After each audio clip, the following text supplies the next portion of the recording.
¿Qué es la inteligencia?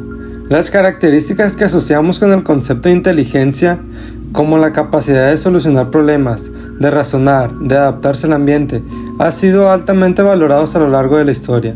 Desde los griegos hasta hoy, se han pensado en este conjunto de características que distingue positivamente a las personas, les brinda un lugar especial en la sociedad. Hoy en día, la inteligencia es una capacidad mental de carácter muy general, usualmente simbolizada con la letra G. Existen sustanciales diferencias individuales en cómo se capta la información del ambiente, cómo se memoriza y recupera el conocimiento almacenado, cómo se piensa o razona y, por supuesto, cómo se actúa.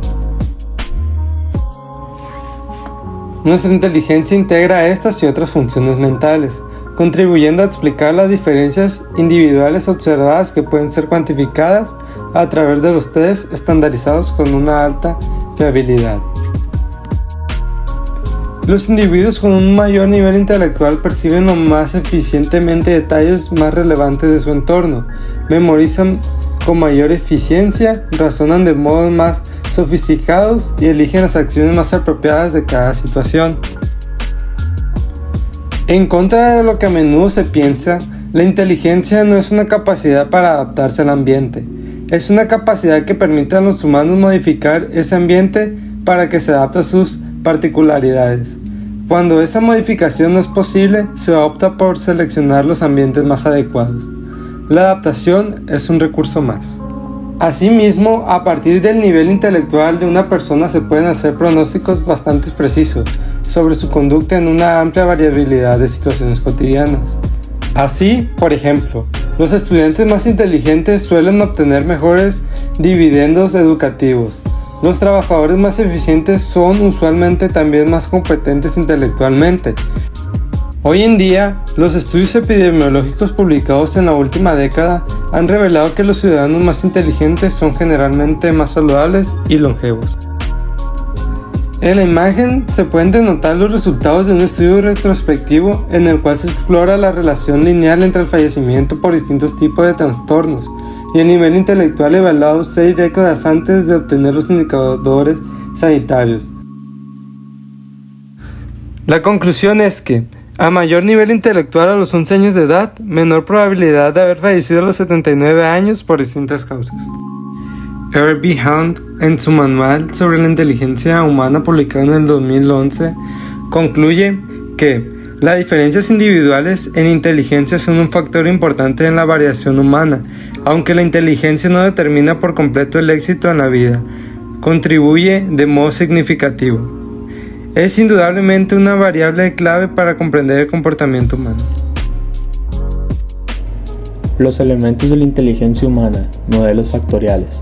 Durante el siglo XX, los científicos desarrollaron test psicológicos destinados a cuantificar las variables psicológicas más relevantes.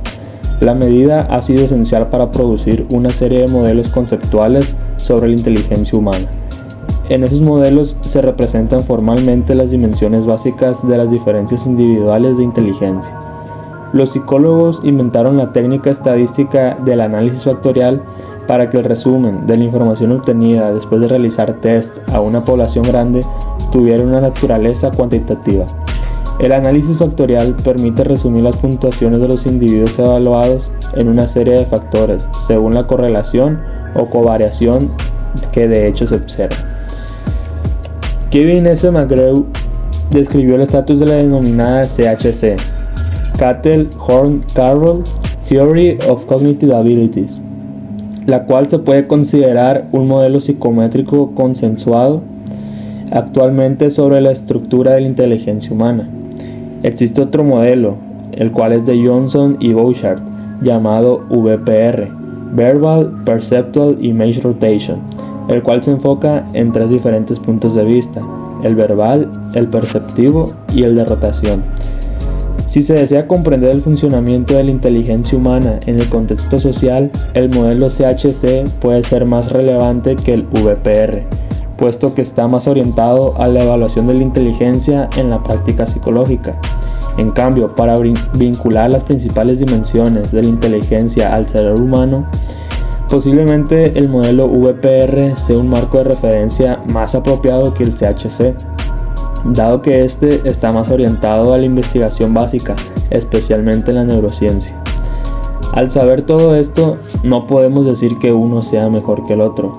Simplemente, uno es más apropiado que el otro dependiendo de cuáles sean los objetivos. Finalmente, se puede estar de acuerdo con que los modelos estructurales sobre la inteligencia humana deben de servir de guía y de marco de referencia para el análisis a otros niveles sobre la conducta inteligente. ¿En qué procesos psicológicos se sustenta la inteligencia humana? Modelos cognitivos. Las pruebas disponibles revelan que el factor general, o factor G, constituye el ingrediente esencial, aunque desde luego este no es el único de la inteligencia humana. Cuando se somete a un análisis factorial, la matriz de correlaciones resultantes, el hallazgo invariable es un poderoso factor G. Veámoslo para el caso del WAS3, adaptado para su uso en población española. En la matriz factorial resultante se observa que el factor G genera casi el 60% de la varianza común, mientras que los factores primarios identificados oscilan entre el 3 y el 6%. Por lo tanto, el factor general explica 10 veces más varianza que el factor primario que más contribuye a la varianza y 20 veces más que el resto de los factores primarios.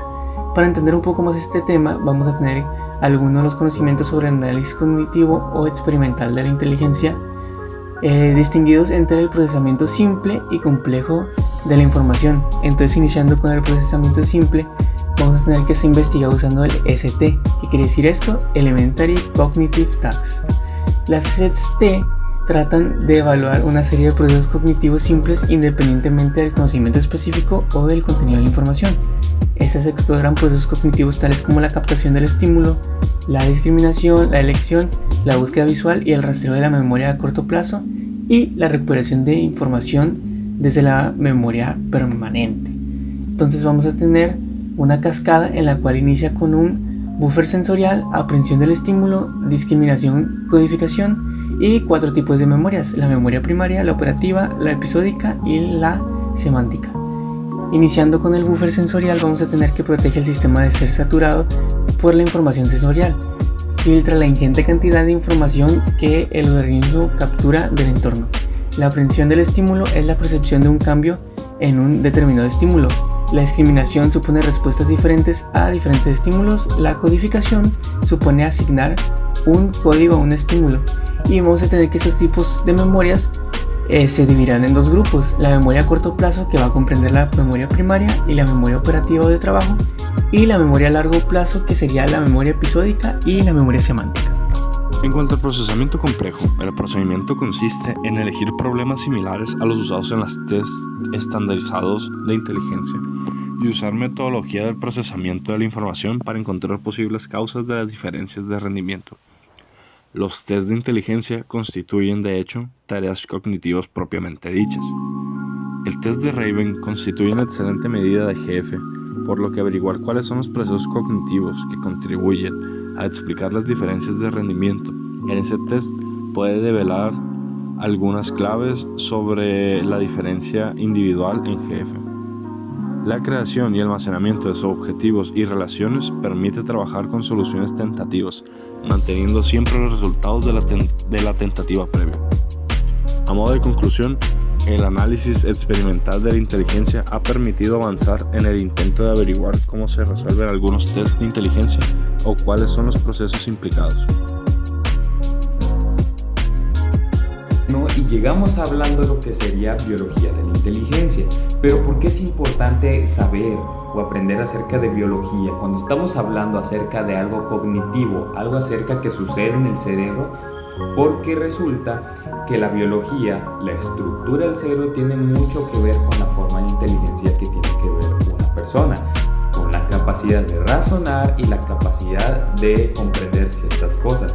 Por ello surge la inteligencia. Por ejemplo, en 2007, Jung y Hauer propusieron una nueva teoría, una teoría llamada teoría de la integración frontoparietal de la inteligencia, en el cual hablan ellos a base de investigaciones, de recopilaciones, que básicamente el cerebro contiene unos genes que se expresan específicamente en estas regiones del cerebro, las cuales pueden ayudar a la capacidad intelectiva de una persona.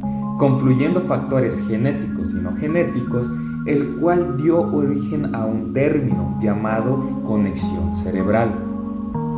Para entender mejor este concepto, esta teoría destaca que una serie de regiones cerebrales son responsables de distintas operaciones que sustentan lo que sería la inteligencia humana en distintas fases del procesamiento de la información. El proceso de la información se puede definir con 3 fases. La primera fase, que se da en las regiones temporales o occipitales, serían lo que se procesa la información sensorial. La segunda fase conlleva lo que sería la integración y los procesos de abstracción. Y lo que es la tercera fase, en las áreas parietales, interactúan con el lóbulo frontal, región relevante para la resolución de problemas, la valoración y el contraste de la hipótesis. ¿Y qué llegaría a pasar si alguna de estas 3 áreas llega a lesionarse por alguna extraña ocasión o por algún motivo, algún accidente que puede llegar a pasar la persona? Para tener respuesta a la anterior pregunta, ¿de verdad un accidente puede afectar al rendimiento intelectual? Pues la respuesta es que sí. Ciertos estudios revelaron que algunos daños en las regiones frontales parietales de lo que sería el hemisferio izquierdo pueden impactar negativamente en el rendimiento intelectual. Y algunos que otros resultados fueron muy consistentes en el sentido de que un daño en los lóbulos frontales y parietales pueden causar un rendimiento intelectual empobrecido. Al final del día, el ser humano siempre necesita estar estimulándose. Ya bien se dice que los humanos no son entes pasivos, sino son entes activos, lo cual hace que los estímulos que reciben y son procesados por el cerebro tengan una relevancia con un significado psicológico para cada uno de estos individuos. Pasando al tema de factores genéticos y no genéticos, más específico en la genética conductal, tenemos que es un campo de estudio que se enfoca en comprender cómo los genes influyen en los rasgos y comportamientos psicológicos de los individuos. A través de numerosas investigaciones se ha demostrado que todos los rasgos psicológicos están influenciados por genes, aunque ninguno es heredable al 100%. Esto significa que si bien los genes juegan un papel importante en la determinación de los rasgos psicológicos, también existen factores ambientales y de desarrollo que contribuyen a su expresión. La heredabilidad de los rasgos psicológicos se debe a la interacción de muchos genes con efectos pequeños. Esto implica que la variabilidad en estos rasgos está mediada por los genes, lo que significa que las diferencias individuales en los rasgos psicológicos pueden atribuirse en parte a las diferencias genéticas entre las personas. Además, la genética conductal ha revelado que la mayor parte de los efectos ambientales no son compartidos por los niños que crecen en la misma familia. Esto sugiere que los factores genéticos tienen un impacto más significativo en los rasgos psicológicos que los factores ambientales compartidos. Para descomponer la variabilidad en los componentes genéticos y no genéticos, los estudios en genética conductal utilizan diferentes diseños de investigación como los estudios en gemelos, familiares y de adopción. Estos diseños permiten analizar contribución relativa de los factores genéticos y ambientales en la expresión de los rasgos psicológicos. En el caso específico de la inteligencia, se ha encontrado que la heredabilidad aumenta con la edad. Esto implica que a medida que los individuos crecen y se desarrollan, los factores genéticos tienen un impacto cada vez mayor en su capacidad intelectual. Como se presenta en la tabla que resume las comparaciones de parentesco y crianza realizadas por Arthur Jensen en 1998 para evaluar la semejanza en el rasgo de la inteligencia,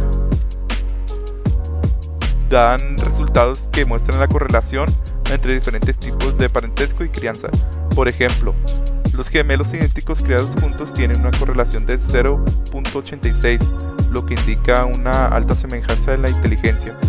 Por otro lado, los hermanos biológicos criados por separado tienen una correlación de 0.24 cuando son niños, pero esta correlación aumenta a 0.47 cuando son adultos.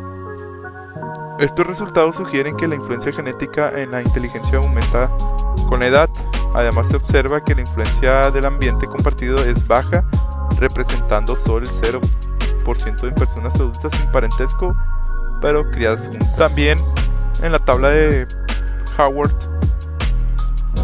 resume los resultados de un estudio realizado con 100.000 pares de gemelos de 4 países diferentes. Este estudio examinó la heredabilidad de la inteligencia en diferentes edades y encontró que la heredabilidad aumenta a medida que los individuos crecen. A los 9 años de edad, la heredabilidad de la inteligencia fue del 41%, pero aumentó al 55% a los 12 años y al 66% a los 17 años. Estos resultados sugieren que los factores genéticos tienen un impacto cada vez mayor en la capacidad intelectual a medida que los individuos se desarrollan. Además, se observó una reducción en la contribución del ambiente familiar y del ambiente específico a medida que aumentaba la heredabilidad. Este estudio proporciona evidencia adicional de la influencia genética en la inteligencia y destaca la importancia de considerar la edad al estimar la contribución de los factores genéticos y no genéticos en los rasgos psicológicos. En conclusión, la genética conductal ha demostrado que los genes desempeñan un papel importante en la determinación de los rasgos psicológicos, incluida la inteligencia. La investigación en genética conductal ha identificado genes específicos asociados a la inteligencia humana, los cuales están involucrados en el desarrollo cerebral y la regulación celular. Estos genes también están relacionados con otras variables como el rendimiento académico, el volumen cerebral y el autismo. Además, se ha observado que la inteligencia tiene un efecto protector contra enfermedades como el Alzheimer y la esquizofrenia. La genética conductal proporcionó evidencia sólida de que los genes influyen en la inteligencia y otros rasgos psicológicos. Estos hallazgos tienen implicaciones importantes para comprender la base genética de la inteligencia y su relación con otros aspectos del desarrollo y la salud mental.